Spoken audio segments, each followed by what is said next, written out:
Hello everyone, नमस्कार। मैं हूं एडवोकेट राहुल मिश्रा। आप सभी को मेरा प्रणाम। आप सभी कैसे हैं? उम्मीद है ठीक होंगे। और आज का वीडियो जो है मेरा थोड़ा सा लीक से हटके है। आज मेरा वीडियो उन महिलाओं के लिए है जो एक्चुअल में अपने पतियों द्वारा प्रताड़ित हैं, यानी कि उनके पतियों द्वारा उन्हें टॉर्चर किया गया, उन्हें परेशान किया गया, मार पीट के घर से निकाल दिया गया। और अब वो औरतें बेसहारा हो चुकी हैं, उनके पास कोई सोर्स ऑफ इनकम नहीं है, वो बेसिकली हाउसवाइफ हैं, उनके पास अपना बच्चा भी है। इस कंडीशन में उनके पास कोई ऑप्शन नहीं है, वो क्या करें। बहुत बार ऐसा होता है कि हाउसवाइफ होने के नाते उनके पास कोई सोर्स ऑफ अर्निंग नहीं होता है और वो 2-2 साल तक बेचारी बैठी रह जाती है, उन्हें किसी प्रकार का कोई खर्चा नहीं मिलता है। और उनका पति आगे अपनी लाइफ में बढ़ चुका हो सकता है, उसने सेकेंड मैरिज छुपा के कर ली हो या वो लिव इन रिलेशनशिप में किसी के साथ रह रहा हो। तो इस कंडीशन में पत्नी को जो है मेंटेनेंस अपने बच्चे के लिए और अपने लिए अगर प्राप्त करना है तो उसको क्या करना होगा। लेकिन उससे पहले मैं वीडियो प्रोसीड करूं हर बार की तरह मैं आप लोगों से रिक्वेस्ट करूंगा कि अगर आप लोगों ने अभी तक मेरे इस चैनल को सब्सक्राइब नहीं किया है तो ये आपका अपना चैनल है जिस पर मैं लीगल अपडेट्स, लीगल नॉलेज डालता हूं, जिससे आप लोगों को बेहतरीन जानकारी प्राप्त हो सके। साथ ही साथ मैं ये भी कहूँगा कि अगर आप मुझसे बात करना चाहते हैं, मुझे पर्सनली संपर्क करना चाहते हैं मेरे मोबाइल नंबर पर, तो प्लीज़ अपॉइंटमेंट बुक करें। अपॉइंटमेंट बुक करने का माध्यम मेरा फ़ोन नंबर है जो कि आपको डिस्क्रिप्शन में मिल जाएगा। खैर, हम लोग अपना वीडियो स्टार्ट करते हैं। देखिए दोस्तों, जब भी कोई मैट्रिमोनियल डिस्प्यूट होता है, कभी हस्बैंड की तरफ से या वाइफ की तरफ से, तो वाइफ को ही घर से निकलना पड़ता है। वाइफ को अमूमन घर से निकाल दिया जाता है या निकालने के लिए विवश कर दिया जाता है। पत्नी घर से बाहर चली जाती हैं। पत्नी घर से बाहर जाने के बाद हस्बैंड अपनी लाइफ फ्रीली जीने की कोशिश करता है। अगर हस्बैंड प्रताड़ित उसे कर रहा है तो ऐसे में क्या होगा, महिला के पास खर्चे बहुत सारे होंगे, वो बेरोजगार होगी, उसके पास अपना बच्चा होगा और उसको समझ में नहीं आ रहा है कि कुछ भी उसे करना क्या चाहिए, क्या कानूनी स्टेप अपनाने चाहिए, क्या तरीकों को अपनाना चाहिए जिससे उसको मेंटेनेंस मिलने लगे, उसको खर्चा मिलने लगे। तो इसमें आपको कुछ नहीं करना है, सिंपल सी बात है। अगर आपके पास पैसे की कमी हो रही है, मैं वीडियो बना चुका हूं इससे पहले भी कि अगर आपके पास पैसे की कमी है, आपको मुकदमा करना है तो किन प्रक्रियाओं को अपनाना होगा, आप मेरे चैनल पर जाकर उसे प्राप्त कर सकते हैं। खैर, अगर आपके पास पैसा नहीं है तो आपको अपनी स्टेट लीगल सर्विसेज अथॉरिटी में जाना होगा, वहाँ पर एक एप्लीकेशन देनी होगी। एप्लीकेशन के अप्रूवल के बाद आपको एक सरकारी वकील अपॉइंट हो जाएगा और आपका मुकदमा लड़ा जाएगा मुफ्त में, बिना किसी खर्चे के। खैर, हम लोग आगे वीडियो में बढ़ते हैं कि अगर आप अपने पति से प्रताड़ित हैं, पति आपको परेशान कर रहे हैं, घर से निकाल दिया है, आपका बच्चा भी है, ना वो बच्चे की देख रेख कर रहे हैं, ना आपकी देख रेख कर रहे हैं, ना कभी वो फ़ोन कॉल कर रहे हैं, तो इस कंडीशन में आपको अपने खर्चे चलाने में बड़ी समस्याएं आ रही हैं। तो अपना खर्चा चलाने के लिए आपको कुछ नहीं करना है, सीधा सा सेक्शन 125 सीआरपीसी का एप्लीकेशन डालना है। वो बेसिकली बहुत इजी एप्लीकेशन होता है।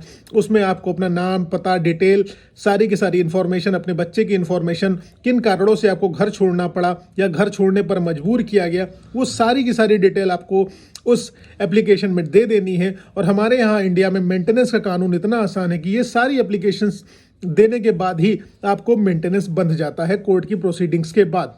खैर, हम लोग स्टार्ट करते हैं आगे। देखिए, हमारे यहाँ बेसिकली क्या हो जाएगा कि अगर आप जैसे आप कोई प्रोसीडिंग करेंगे, वो 125 सीआरपीसी का आप मुकदमा दाखिल करने की कोशिश करेंगे, आपके हस्बैंड के पास नोटिस जाएगा। नोटिस के बाद आपके हस्बैंड आएंगे, वो अपने सारे डिटेल विवरण देंगे, उसके बाद आप अपनी डिटेल विवरण देंगी। उसके बाद कोर्ट कोशिश क्या करेगी कि आप दोनों का मीडिएशन हो जाए। मीडिएशन मतलब मध्यस्थता हो जाए, सुलह समझौता बाहर बाहर हो जाए। लेकिन अगर आपका मीडिएशन फेल हो जाता है तो उसके बाद क्या होगा, जब मीडिएशन फेल हो जाएगा तो आप दोनों को, यानी कि हस्बैंड और वाइफ को, क्या कहा जाएगा कोर्ट के द्वारा कि आपको देना है एक एफिडेविट जिसका नाम है रजनीश वर्सेस नेहा का एफिडेविट फाइल करना होगा। उस एफिडेविट में आपको क्या लिखना होगा कि आपकी क्वालिफिकेशन कितना है, आप कितना पढ़ी लिखी हुई हैं, आपका शादी कब हुआ, आप अपने पति से कब अलग रह रही हैं, आपके पास प्रॉपर्टी कितनी है, आपकी लाइबिलिटीज़ कितनी है, आपका एसेट कितना है, आपका बच्चा है तो बच्चे की डिटेल्स, बच्चे और अपने सारे खर्चे आपको उस एफिडेविट के माध्यम से बताने होंगे। देखिएगा, इस चीज़ का विशेष ध्यान रखिएगा कि इसमें भी कोई फर्जी इन्फॉर्मेशन, गलत इन्फॉर्मेशन मत दीजिएगा, क्योंकि अगर आपके पति को पता है कि आपने कोई गलत डिटेल दे रखी है तो आपके खिलाफ फर्दर कार्रवाई करते हैं। इसी तरीके का एफिडेविट आपके हस्बैंड को भी देना होगा और आपके हस्बैंड जब उस एफिडेविट को देते हैं, अगर वो किसी तरीके की उसमें मिसकंसेप्शन या मिस इन्फॉर्मेशन देते हैं, गलत इन्फॉर्मेशन देते हैं, कुछ भी गलत अगर लिखाते हैं, तो आप 340 सीआरपीसी की एप्लीकेशन मूव करके उनके खिलाफ एक्शन ले सकती हैं। और इसके बाद क्या होगा, आपको इंटरिम मेंटेनेंस पर बहस होगी और दोनों पक्षों को सुनने के बाद कोर्ट आपको interim relief, interim maintenance grant कर देगा डेट ऑफ फाइलिंग केस से। जिस दिन से आपने केस फाइल किया हुआ उस दिन से आपको एक इंटरिम मेंटेनेंस मिल जाएगा। इस तरीके से मेंटेनेंस को प्राप्त करना बहुत आसान होता है। कई बार आप लोग कहते हैं कि सर मुझे कोर्ट से मेंटेनेंस भी बन गया है, लेकिन मेरे पति द्वारा जो मेंटेनेंस का अमाउंट है मुझे और मेरे बच्चे के लिए कोर्ट ने जो इशू करा हुआ है उसको खाते में क्रेडिट नहीं कराया जा रहा है, यानी कि दिया नहीं जा रहा है। तो उस कंडीशन में क्या करेंगे, जब आपके पति द्वारा कोर्ट द्वारा निर्धारित किए गए मेंटेनेंस को आपको नहीं दिया जा रहा है, तो उस कंडीशन में आपको क्या करना है, सिंपल सी बात है, आपको जाना है फिर से कोर्ट में जाएंगी। जब आप कोर्ट में आप एप्लीकेशन देंगी, उसमें आप रिकवरी वारंट इशू करने की बात कहेंगे। जब आप रिकवरी वारंट इशू करवा देंगी तो आपके पति के खिलाफ रिकवरी वारंट इशू होगा। अगर वो मेंटेनेंस नहीं देता है तो उस कंडीशन में आपके पति को होगी जेल। दूसरी की चीज़, आप उसकी प्रॉपर्टी अटैच करा सकती हैं, उसकी प्रॉपर्टी अटैच होकर आपको दिया जाएगा। इन स्टेप्स को अपनाते हुए आप मेंटेनेंस क्लेम कर सकती हैं। लेकिन कुछ कंडीशंस भी हैं जब आप मेंटेनेंस के लिए एंटाइटल्ड नहीं होंगी। वो कंडीशंस बेसिकली ये है कि अगर आप अपने हस्बैंड से ज़्यादा पढ़ी लिखी हुई हैं, आपके पास कोई प्रोफेशनल डिग्री है, आप हाईली क्वालिफाइड हो, आपके पास जॉब है। अगर आपके पास जॉब है तो आप अपना मेंटेनेंस तो कतई नहीं ले सकती, हाँ, लेकिन अपने बच्चे का अपने हस्बैंड से आप क्लेम कर सकती हैं। तो ये सारी चीज़ें आप कर रही हैं। अगर मान लीजिए आप किसी और के साथ रिलेशनशिप में हैं, आपके हस्बैंड को पता है, तब भी आप मेंटेनेंस नहीं ले पाएंगी। मान लीजिए आपने डाइवोर्स लेने के बाद किसी और से शादी कर ली है, तब भी आप मेंटेनेंस के लिए एंटाइटल्ड नहीं है अपने हस्बैंड से, जो आपके पूर्व हस्बैंड हैं। तो इन सारे स्टेप्स को फॉलो करिए, लीगल स्टेप्स को अपनाइए, सही तरीके से अपनी प्रोसीडिंग्स को रेडी करिए, उसके बाद ऑनरेबल कोर्ट में जाइए और कुछ भी झूठ नहीं बोलना है। एकदम मेरा कहने का मतलब ये है, always be clear and specific, जिससे आपको कोई प्रॉब्लम ना हो।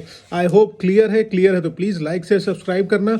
साथ ही साथ मेरी आपसे फिर रिक्वेस्ट है कि अगर आप लोगों ने इस चैनल को अभी तक सब्सक्राइब नहीं किया है तो प्लीज़ सब्सक्राइब करना। और दूसरी चीज़, अगर आप लोगों ने मुझे सोशल मीडिया हैंडल्स पर फॉलो नहीं किया है तो प्लीज़ इंस्टाग्राम, फेसबुक, ट्विटर पर मुझे फॉलो करें। लिंक आपको डिस्क्रिप्शन में मिल जाएगा। और अगर आप मुझसे पर्सनली बात करना चाहते हैं तो प्लीज़ अपॉइंटमेंट आप बुक करिए। अपॉइंटमेंट बुक करने के बाद ही आपकी मेरे से बात हो पाएगी। जय हिंद, जय भारत, एक साथ रहिए, मस्त रहिए, स्वस्थ रहिए। Thank you.